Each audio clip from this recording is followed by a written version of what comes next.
Sir Indian contract act, nature of contract, सब बोल बोल के फटाफट रिवाइज करेंगे, अच्छा लगेगा, मजा आएगा सर। कॉन्ट्रैक्ट की डेफिनेशन सेक्शन बोलो।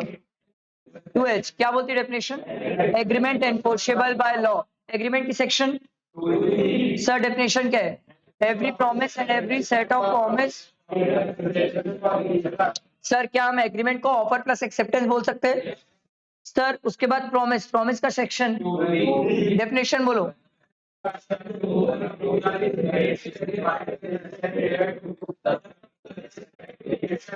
The proposal when accepted becomes a promise। इसके बाद सर एग्रीमेंट और कॉन्ट्रैक्ट का बीच का डिफरेंस।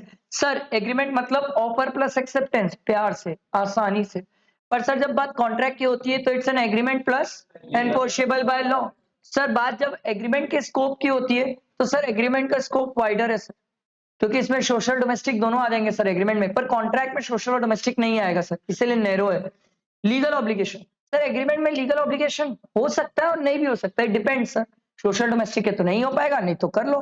पर सर कॉन्ट्रैक्ट में लीगल ऑब्लिगेशन तो होगा सर, बिना लीगल ऑब्लिगेशन के कॉन्ट्रैक्ट कैसे होगा सर? क्या सर हर एक एग्रीमेंट कॉन्ट्रैक्ट है? नो। पर सर क्या हर कॉन्ट्रैक्ट एक एग्रीमेंट है? यस, क्योंकि सर उसकी डेफिनेशन में वो आता है।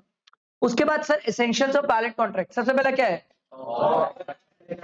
दूसरा प्री कंसेंट, तीसरा, चौथा याद है पढ़ा रहा था कल कंसीडरेशन, देखो चौथा consideration. Next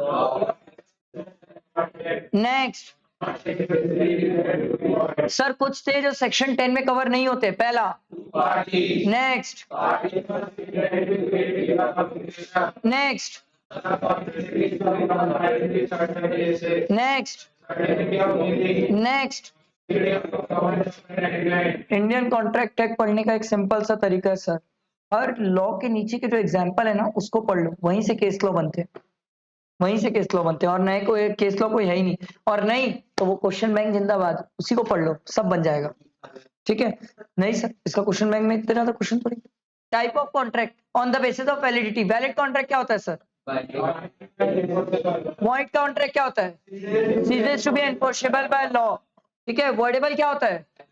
enforce by the law at the option of, ये वन और मोर पार्टी को क्या बोलते हैं अपन? Agree party. ठीक है? उसके बाद सर हम आगे और बढ़े।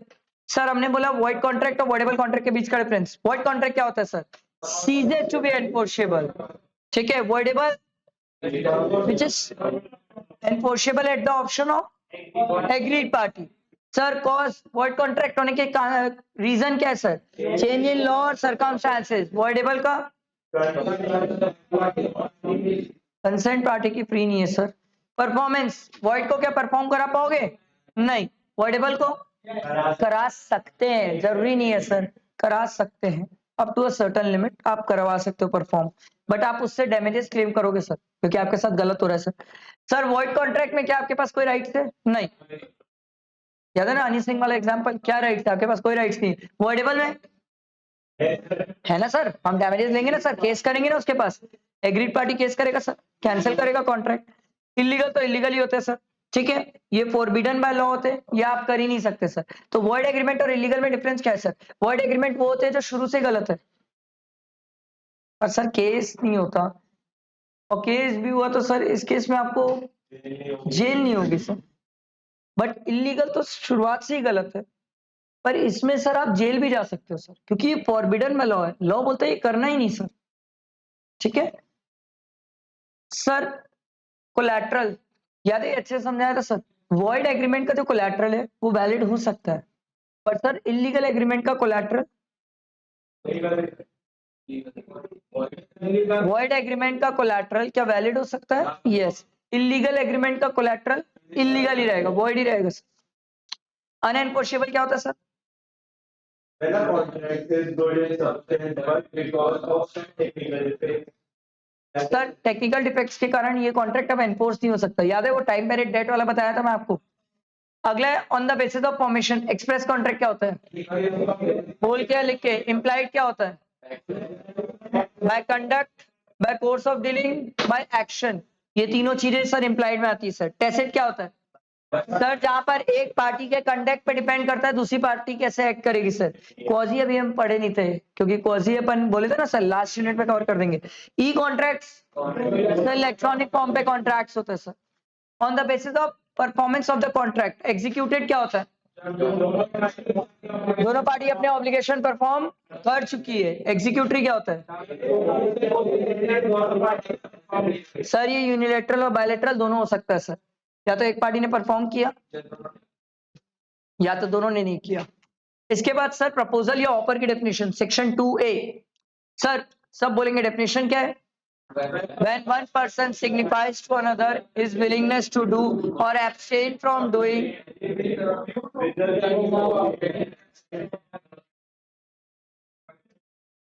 is said to make a proposal. Sir classification offer general offer क्या है? ओपन टू पब्लिक है, कोई भी एक्सेप्ट कर सकता है sir. Special offer, cross offer.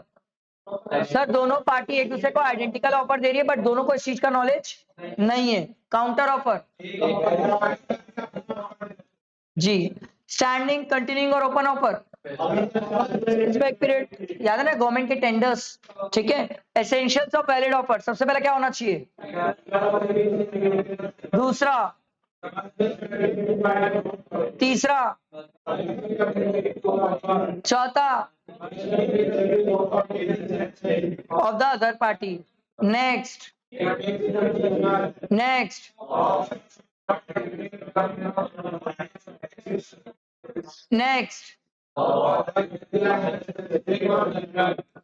Next sir क्या अगर अपन स्टेटमेंट ऑफ प्राइस या इंटेंशन बताएं तो क्या उसको ऑफर मानते हैं? नहीं सर, उसको हम क्या मानते हैं? Invitation to offer.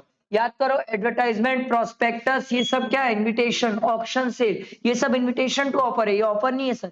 तो सर इनविटेशन टू ऑफर क्या होता है? Sir invitation to offer offer के पहले की कहानी है सर।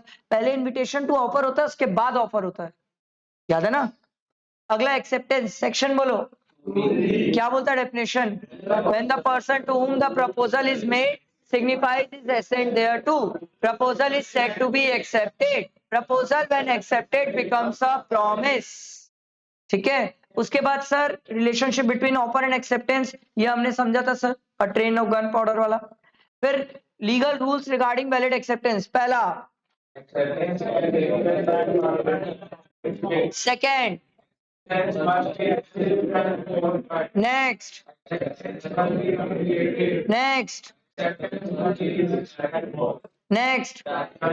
सर नेक्स्ट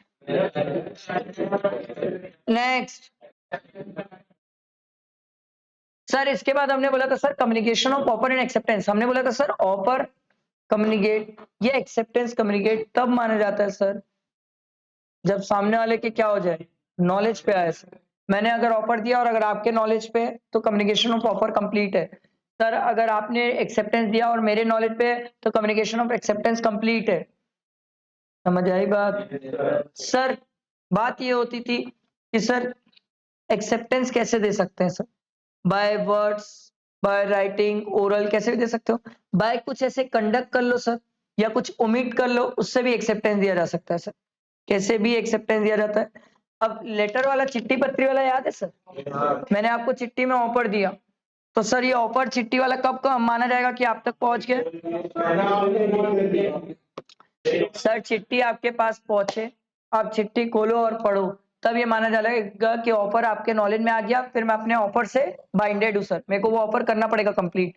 आपने मुझे एक्सेप्टेंस चिट्ठी में लिख के भेजा तो सर वो चिट्ठी मैंने उठा के खोल के पढ़ी सर। जैसे ही पढ़ा मैं एक्सेप्टेंस के नॉलेज पे आ गया। अब आप अपने एक्सेप्टेंस से बाइंडेड हो, हमारे बीच में एग्रीमेंट होगा, कॉन्ट्रैक्ट बन जाएगा सर। समझ आया? पर सर हमारे पास टाइम पीरियड भी होता है, हम इसको रिवोक भी कर सकते हैं। ठीक है, हम इसको रिवोक कर सकते हैं। कब रिवोक कर सकते हैं सर? सर जब तक उसके नॉलेज में ना आए। तो सर नॉर्मली देखो, चिट्ठी वाली बात ना हो तो सर नॉर्मली अगर मैं कुछ बताना चाहता हूं आपको तो जब तक वो चीज अगर आपके नॉलेज में नहीं आती है तब तक मैं उसको रिवोक कर सकता हूँ, कैंसिल कर सकता हूँ। बट चिट्ठी वाले केस में सर जब तक सामने वाला चिट्ठी खोल के पढ़ ना ले तब तक आप रिवोक कर सकते हो। याद है मैं आपको एग्जाम्पल दिया था, टेलीग्राम के थ्रू भेज देते, टेलीग्राम और चिट्ठी दोनों साथ में पहुंची तो वो टेलीग्राम खोल के पढ़ लिया तो रिवोक, चिट्ठी पढ़ लिया तो ऑफर क्या बोलते कंप्लीट माना जाएगा कम्युनिकेट, फिर आप ऑफर से बाइंडेड हो जाओगे। Same is the case with acceptance also, acceptance में भी यही होता है सर, ठीक है। जब तक मेरे नॉलेज में नहीं आ रहा है तब तक आप एक्सेप्टेंस को क्या कर सकते हो, रिवोक कर सकते हो, कैंसिल कर सकते हो सर। आई बात समझ, बैठा दिमाग में। फिर मैंने आपको ये भी बताया था सर, अगर कोई स्पेशल कंडीशन आप डाल रहे हो तो आपको कम्युनिकेट करना पड़ेगा। याद है इसमें टिकट वगैरह बहुत सारे एग्जांपल्स दिया था मैं आपको कि सर एयर टिकट लेते हैं तो उसमें कंडीशंस होती है, वो याद है ना, याद है ना, ठीक है। उसके बाद मैं आपको बताया था इसमें ड्राई क्लीन वाला एग्जाम्पल दिया हुआ है बुक में, वो ड्राई क्लीन वाला एग्जाम्पल पढ़ के जाना, ठीक। इसके बाद revocation of offer and acceptance, ये मैंने आपको अभी बताया सर कब कंप्लीट होगा। टेलीफोन में तो तुरंत होता है, सामने वाला पूछा भाई चलेगा क्या, नहीं, बात खत्म, तुरंत रिवोकेशन खत्म, instant. Sir modes of revocation, पहला, दूसरा, तीसरा, चौथा, नेक्स्ट, नेक्स्ट, नेक्स्ट। समझ आया, सिंपल इजी यूनिट है।